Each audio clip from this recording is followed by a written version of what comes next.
राजा बने। बंधुओं, भागवत में ऐसा वर्णन है कि पृथ्वी पहले, देखो विज्ञान जो साइंस है जिसको हम लोग स्कूल्स में अपने में पढ़ते हैं, वहां का सब कुछ बिल्कुल अलग है और भागवत का विज्ञान बिल्कुल अलग है। भागवत का विज्ञान हजारों लाखों करोड़ों वर्ष पुराना है और जो हम लोग पढ़ते हैं विज्ञान, वो जहां तक मानव की सोच थी, जहां तक हम ढूंढ सकते थे, वहां तक ढूंढ करके हमको बताया गया।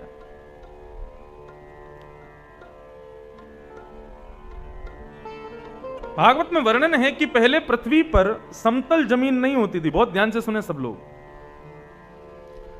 पहले समतल जमीन नहीं थी पृथ्वी पर, केवल पहाड़ और समुद्र, ये दो ही थे। जबलपुर आदि क्षेत्र तो आज भी कई जगह पहाड़ हैं, कई जगह आज भी यहां पर गड्ढे हैं। एक कौन सी स्थान है यहीं पास में, पातालकोट, कितना नीचे है जमीन से। तो इस प्रकार से पहले पृथ्वी जो थी वो ऊबड़ खाबड़ ही थी, ये समतल जमीन तो थी ही नहीं। इसके कारण पृथ्वी पर रहने वाले लोगों को एक कष्ट रहता था कि वर्षा का पानी रुक नहीं पाता था। वर्षा होती थी और सारा पानी बह करके समुद्रों में मिल जाता था। पृथु महाराज से जाकर के सबने प्रार्थना की, बोले प्रभु कुछ व्यवस्था करो इस पृथ्वी की।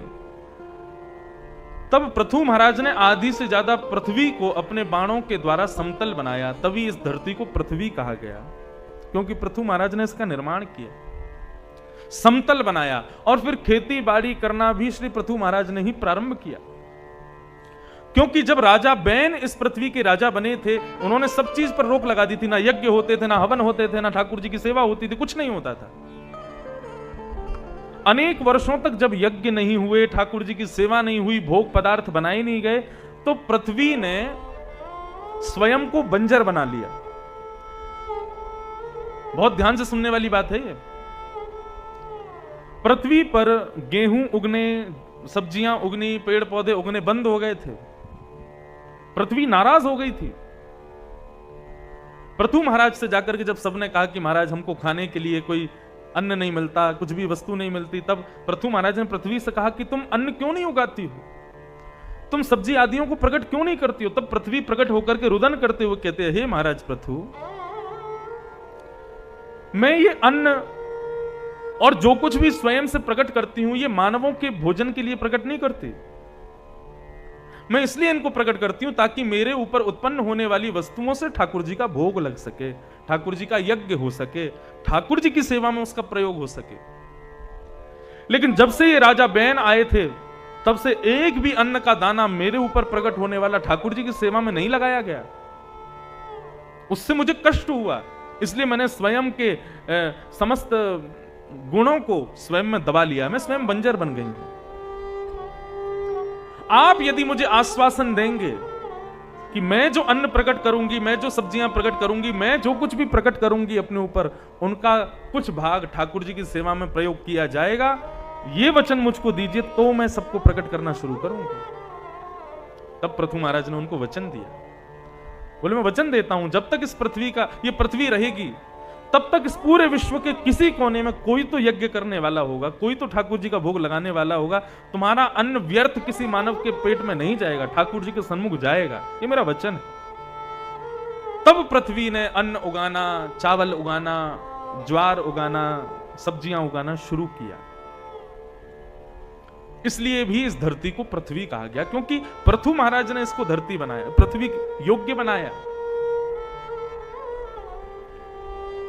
पृथु महाराज ने 100 अश्वमेध यज्ञ किए। अश्वमेध यज्ञ यदि कोई 100 कर ले तो उसको या तो ब्रह्मा की पदवी मिलेगी या इंद्र की पदवी मिलेगी। ये इंद्र ब्रह्मा आदि जो देवताओं के, ये सब पदवियां हैं, ये इनके नाम नहीं है। जैसे प्रधानमंत्री एक पदवी है, ठीक वैसे ही इंद्र भी एक पदवी है, ब्रह्मा भी एक पदवी है, सूर्य भी एक पदवी है, चंद्र भी एक पदवी है, वरुण भी एक पदवी है। इनको संभालने वाले अलग अलग लोग नियुक्त होते हैं हर संवत्सर में। तो 100 अश्वमेध यज्ञ करने वाले व्यक्ति को इंद्र की या ब्रह्मा की पदवी प्राप्त होती है। कोई भी यदि 100 अश्वमेध यज्ञ करने का प्रयास करता है तो इंद्र विघ्न डालते हैं, कैसे भी इसका यज्ञ पूरा ना हो, क्योंकि ये इंद्र बन जाएगा, फिर मेरी पदवी हट जाएगी। पृथु महाराज 99 यज्ञ करते, 100वां यज्ञ पूरा नहीं होने देते इंद्र उनका। एक दिन पृथु महाराज को क्रोध आया और तलवार निकाल करके इंद्र को मारने के लिए तत्पर हुए। जैसे ही ये भाव क्रोध उनके मन में आया, भक्त के हृदय में क्रोध आया, तो शंख चक्र गदा पद्मधारी ठाकुर जी सन्मुख प्रकट हो गए, दर्शन दिए, इंद्र को साथ लेकर के आए। पृथु महाराज को आशीष देने लगे, पृथु अपना क्रोध शांत करो, तुम भक्त हो, भक्त का स्वभाव नहीं है क्रोध करना। पृथु महाराज बोले, प्रभु मैं 100 अश्वमेध यज्ञ इसलिए नहीं कर रहा कि मुझे इंद्र बनना है, मैं इसलिए कर रहा था ताकि इन 100 अश्वमेध यज्ञों से मुझे आपकी प्राप्ति हो। लेकिन ये इंद्र मेरा यज्ञ पूर्ण नहीं होने दे रहे थे। भगवान बोले, देखो तुम जिस कार्य को कर रहे थे पृथु, उसकी पूर्णता पर तुमको इंद्र की पदवी मिलेगी ही मिलेगी, क्योंकि 100 अश्वमेध यज्ञ वही कर सकता है जो इंद्र बनेगा। तुम भले ही उसके बाद कहते कि मुझे इंद्र नहीं बनना, फिर भी तुमको इंद्र बनना ही पड़ता। इसीलिए मैं ही ये चाह रहा था कि तुम्हारे यज्ञ पूरे ना हो, क्योंकि तुम मेरे भक्त हो, और यदि तुम इंद्र बन जाओगे तो मेरी भक्ति से विमुख हो जाओगे। इसीलिए तुम्हारे 99 यज्ञ ही हो रहे थे। पृथु महाराज के इस चरित्र से भगवान ने यह बात सिद्ध कर दी अपने भक्तों के लिए। जो भक्त बैठे हैं वो सुने, यदि आप कोई क्रिया कर रहे हो और उस क्रिया में, सत्क्रिया में भगवान यदि किसी प्रकार की कोई रुकावट दे रहे हैं तो उसको अपशगुन मत समझा करो। ठाकुर जी शायद इसलिए रुकावट दे रहे हैं कि ठाकुर जी शायद चाहते नहीं है कि वो तुम्हारे लिए अच्छा होगा, तुम वैसा मत करो। एक व्यक्ति हमारे एक प्रिय हैं कथा के, वो बहुत सालों से लग रहे हैं कि उनको एमएलए बनना है, एमएलए की टिकट मिल जाए, हर बार प्रयास करते हैं, बेचारे करोड़ों रुपया खर्च करते हैं, रह जाते हैं। इस बार उनको मिली नहीं। वो बोले, महाराज जी मैं क्या कमी छोड़ रहा हूं, ठाकुर जी मेरे से नाराज क्यों है, मुझे मिल क्यों नहीं रही है एमएलए की टिकट। मैंने कहा ठाकुर जी प्रसन्न है इसीलिए नहीं मिल रही है। अगर तुम एमएलए बन गए तो ठाकुर जी की कथा में इतनी सहजता से आओगे जितना आप आते हो। बोले नहीं, इतना तो नहीं आ पाऊंगा, व्यस्त हो जाऊंगा। हमारी तीर्थों में कथा होती है, अभी बद्रीनाथ में कथा है। मैंने कहा अब तुम वहां जा पाते अगर तुम एमएलए बनते तो? नहीं जा पाते ना। ठाकुर जी अपने भक्तों के यदि किसी कार्य को श्रेष्ठ नहीं होने दे रहे तो वो इसलिए नहीं होने दे रहे क्योंकि भगवान जानते हैं उसकी श्रेष्ठता के बाद तुम उनसे विमुख हो जाओगे, और जिससे भक्त विमुख हो जाए ठाकुर जी वो क्रिया होने ही नहीं देते।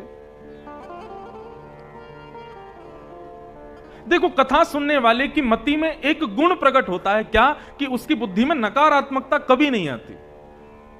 अपशगुन, दोष, वो इन सब का विचार ही नहीं करता। सुदामा जी महाराज का चरित्र भागवत में आता है। भगवान के मित्र सुदामा, यदि उनको भोजन प्राप्त नहीं होता एक दिन तो अपनी पत्नी से क्या कहते थे? पत्नी कहती, परसों एकादशी निकल करके गई और आज फिर से हम भूखे रह गए, पूरे दिन घर में भोजन ही नहीं बना। सुदामा जी कहते, देवी खुश रहो, संसार के लोग तो 15 दिन में एक ही बार एकादशी करते हैं, लेकिन हम कितने भाग्यशाली 15 दिन में 2 बार एकादशी करते हैं। ठाकुर जी हम पर कितनी कृपा कर रहे हैं। अन्यस्य दोष गुण चिंतन माशु मुक्त्वा सेवा कथा रसमहो नितराम पिबत्वम। कथा सुनने वाले का यह गुण होता है कि वो दोष देखना बंद कर देता है, उसको फिर दोष कहीं नहीं दिखता। हर परिस्थिति में, हर स्थिति में उसको ठाकुर जी की कृपा का अनुभव होता है। सूरदास जी महाराज के पास नेत्र नहीं है, लेकिन सूरदास जी इसका कभी शोक नहीं मनाते। सूरदास जी से कोई कहता पूरे दिन रात तुम गाते रहते हो अपनी वीणा लेकर के, कभी पेटी लेकर के, ये एक तारा लेकर के गाते रहते हो, ठाकुर जी ने तो तुम्हारे साथ कितना बड़ा अन्याय किया, जन्म से तुमको अंधा बनाया। सूरदास जी बोले, तुम नहीं समझोगे, भगवान ने मुझे नेत्र इसलिए नहीं दिए क्योंकि ये संसार जो देखता है इसको, उसको ये संसार बहुत सुंदर लगता है, और संसार सुंदर लगता है तो ठाकुर जी को देखने की इच्छा नहीं होती। इसलिए ठाकुर जी ने मुझे आंख नहीं दी ताकि मैं कभी संसार पे रीझूं ही ना, मैं सदा ठाकुर जी का ही रहूं। इसलिए ठाकुर जी ने संसार देखने के लिए मुझे आंख दी ही नहीं है।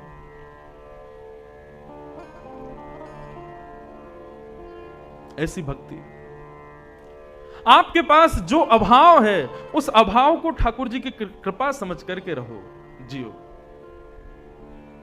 पृथु महाराज पर ठाकुर जी ने कृपा की। पृथु महाराज ने कहा, प्रभु मैं कुछ मांगना चाहता हूं। आहा, क्या मांगा है पृथु ने?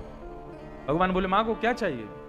बोले, प्रभु आपकी कथा सुनने के लिए ना 2 कान मुझे कम लगते हैं, ऐसी कृपा कर दो मेरे अंग में अनगिनत कान प्रकट हो जाएं, मैं अपने रोम रोम से आपकी कथा सुनूं। प्रभु ऐसी कृपा कर दो मुझ पर, रोम रोम हूं मैं तो श्रवणमयी रे, कृष्ण नाम जपते श्रवण सुनो लियारी, भूली री भवन में तो बावरी भई रे। पृथु महाराज को बारंबार प्रणाम करते हैं। इन्हीं के वंश में प्राचीन वरही और उनके 10 प्रचेता पुत्र हुए। आदि आदि उन सब की कथाएं यहां पर बताई गई, जहां पर रुद्र गीत गाया गया। श्रीमद् भागवत का सबसे प्रथम गीत है रुद्र गीत। आगे इन्हीं के वंश में ऋषभदेव भगवान की कथा बताई गई। भगवान का एक अवतार हुआ ऋषभदेव। ऋषभदेव के 100 पुत्र हुए। इनके सबसे बड़े पुत्र का नाम था भरत। शकुंतलानंदन भरत, ऋषभदेव के पुत्र भरत और राम जी के पुत्र भरत। 3 भरत हैं। ये वही भरत हैं जो आगे चल के जड़ भरत के नाम से कहलाए जाएंगे। बहुत सुंदर प्रसंग है, ध्यान से सुनिएगा। तो ऋषभदेव के 100 पुत्र हुए, जिनमें सबसे बड़े पुत्र का नाम है भरत। ऋषभदेव अपने पुत्रों को एक साथ बिठाते हैं और उनको एक ना एक ज्ञान उपदेश करते हैं। प्रत्येक माता पिता को चाहिए हर दिन आधा घंटा निकाल के अपने बच्चों से वार्तालाप किया करें और उस वार्ता के समय पर अपने जीवन के कुछ अनुभव उनके साथ साझा करें। जो माता पिता अपने बालकों को एकांत में समय नहीं देते, अपने जीवन के अनुभव उनको नहीं बताते, ऐसे माता पिता बालकों के शत्रु बताए जाते हैं। माता शत्रु पिता बैरी ये न बालो न पाठितः।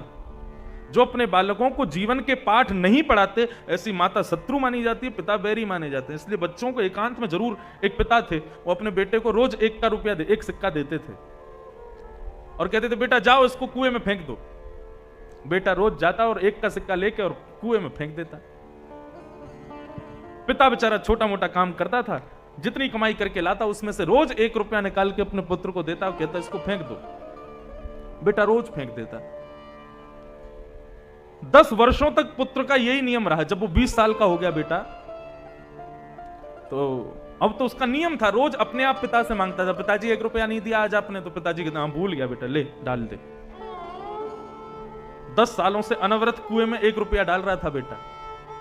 एक दिन पिता का थोड़ा स्वास्थ्य नरम हो गया, अस्वस्थ था। रात्रि में बेटा पिता के पास गया, पिताजी 1 रुपया दो, कुएं में डालना है। पिताजी बोले बेटा आज मेरा स्वास्थ्य ठीक नहीं है, कहीं कमाई भी नहीं हुई, अब तू बड़ा हो गया है, चल जा कहीं जाके थोड़ी कमाई करके ला और अपना नियम मत तोड़ना, 1 रुपया डाल देना कुएं में। बेटा बोला ठीक है। 20 साल का ही था, ज्यादा बड़ा भी नहीं था, तो कहां जाए काम करने। किसी रेस्टोरेंट में उसको बर्तन धोने की नौकरी मिल गई। 15 रुपया दिन का मिलेगा। वहां गया, झूठे बर्तन माज करके महाराज उसने 1 घंटे में 15 रुपया उसको प्राप्त हुआ। 15 रुपया घर लेकर के आया, आकर के हांफने लगा, जल पीवे और कभी महाराज लेटे, कभी अपने पसीना पहुंचे, कपड़े बदले, नहावे। पिता अपने कमरे से निकल करके आया, बेटा क्या करके आया? बोले पिताजी बहुत मेहनत करके आया हूं, झूठे बर्तन, झूठे कूटे बर्तनों को साफ करके आया हूं। अच्छा कितना मिला? 15 रुपया मिला पिताजी। 15 रुपए मिले बहुत मेहनत से, हाथ पूरे घिस गए मेरे। अच्छा चल अब 1 रुपया डाल दे कुएं में। बेटा बोला पिताजी आप कैसी बात कर रहे हो, आपको दया नहीं आ रही बोलने में? मैं इतनी मेहनत करके आया, इतनी मेहनत करके मैंने झूठे बर्तन धोए और इतना पसीना पसीना हो गया, मेरे हाथ घिस गए, आपको बिल्कुल दया नहीं आ रही बोलने में कि 1 रुपया फेंक दे? आपने कितनी सहजता से बोल दिया 1 रुपया फेंक दे। ऐसा कोई पिता बोलता है क्या? मैं मेहनत करके आया हूं, कम से कम इनको रहने दो ना।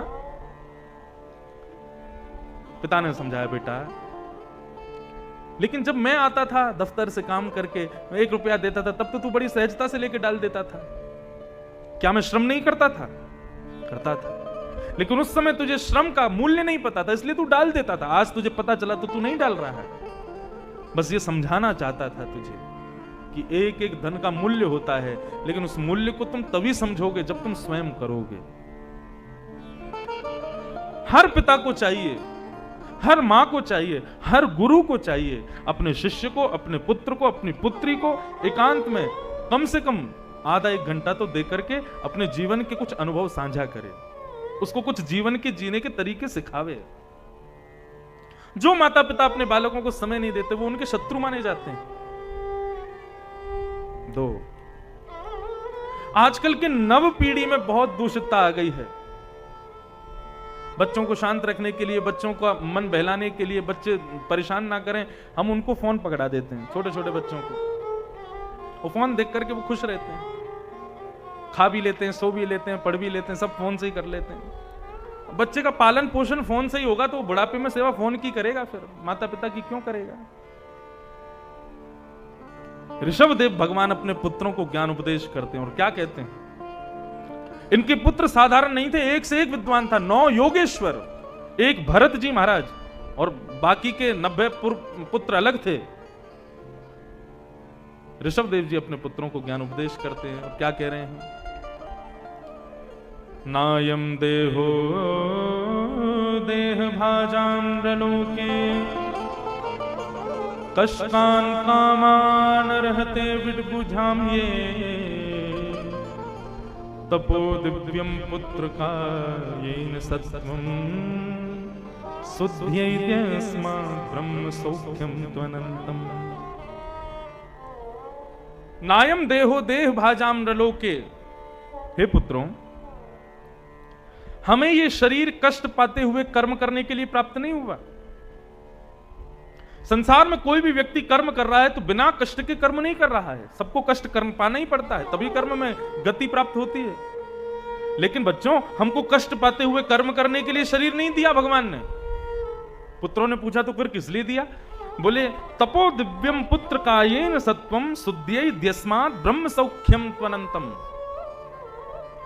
हरिस्मृति करते हुए कर्म करने के लिए भगवान ने हमको शरीर दिया है, ना कि कष्ट पाते हुए कर्म करने के लिए। भगवान का स्मरण करते हुए कर्म करो। भगवान का स्मरण करते हुए कर्म करोगे पुत्रों तो ब्रह्म सुख की प्राप्ति होगी, फिर कष्ट का अनुभव नहीं होगा। नाम जपते चलो, काम करते चलो।